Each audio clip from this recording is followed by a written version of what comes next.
अस्सलाम वालेकुम। अच्छा बेटा, यहाँ पे क्वेश्चन है कि the standard heat of combustion आपको गिवन है कार्बन की, उसकी वैल्यू हमारे पास है -94 kilo calories, hence the heat of formation of CO2 will be. बेटा सबसे पहले तो हीट ऑफ कंबशन और हीट ऑफ फॉर्मेशन की कंडीशन समझ लें।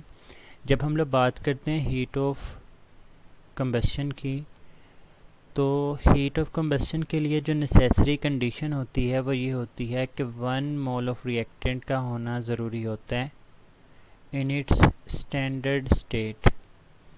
प्रोडक्ट जितने मर्जी बने उस चीज़ से हमारा किसी भी किस्म का कोई भी लेना देना नहीं है, तो सिर्फ़ और सिर्फ हमारा रिएक्टेंट का 1 मोल होना ज़रूरी है। और इसको जब हम लोग ऑक्सीजन में बर्न करेंगे तो ऑक्सीजन जो है वो आप लोग एक्सेस में लेते हैं, इसके भी जितने मर्जी आप लोग मोल्स ले सकते हैं, इस बात से कोई कंसर्न नहीं है। लेकिन हीट ऑफ कंबशन के अंदर जो रिएक्टेंट है उसका 1 मोल होना ज़रूरी है। अब उन्होंने कहा है कि the standard heat of combustion of carbon is -94। मतलब अगर मैं कार्बन का 1 मोल लेता हूँ और इसको मैं कंबस्ट करता हूँ इन द प्रेजेंस ऑफ ऑक्सीजन, तो कार्बन का स्टैंडर्ड स्टेट सॉलिड में होना ज़रूरी है, ऑक्सीजन गैस में है, और आपके पास एज अ रिज़ल्ट जो है वो कार्बन डाइऑक्साइड जो है वो गैशियस फॉर्म में बन जाती है। और इसकी जो डेल्टा एच की वैल्यू है वो हमारे पास है -94 किलो कैलोरी। अब वो कह रहे हैं कि हमें बताएं what is the heat of formation of CO2।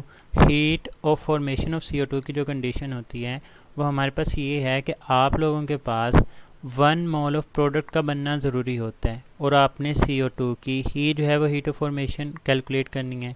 तो 1 मोल ऑफ CO2 का बनना ज़रूरी होता है फ्रॉम इट्स, जो हमारे पास इसके जितने भी 1 मोल ऑफ कंपाउंड बनेंगे इसके एलिमेंट से, और जो एलिमेंट्स हैं वो उनके स्टैंडर्ड स्टेट के अंदर मौजूद होने चाहिए।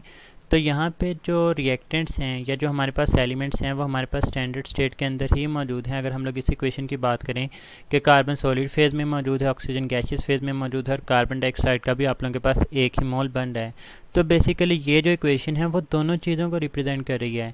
आप लोगों के पास 1 मोल ऑफ रिएक्टेंट भी बर्न हो रहा है in the presence of excess of oxygen, इसको आप लोग हीट ऑफ कंबशन का नाम भी दे सकते हैं।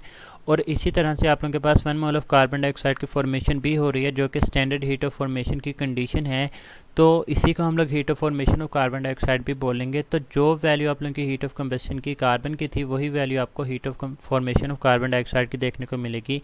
तो यहाँ पे जो राइट ऑप्शन होगा delta H will be -94 kilo calorie. ये ही हमारे पास जो है वो heat of formation of carbon dioxide जो है वो हमें देखने को मिलेगी। तो ये आपके क्वेश्चन का आंसर था। होप सो कि आपका कॉन्सेप्ट जो है वो इस चीज़ के बारे में क्लियर हो चुका होगा।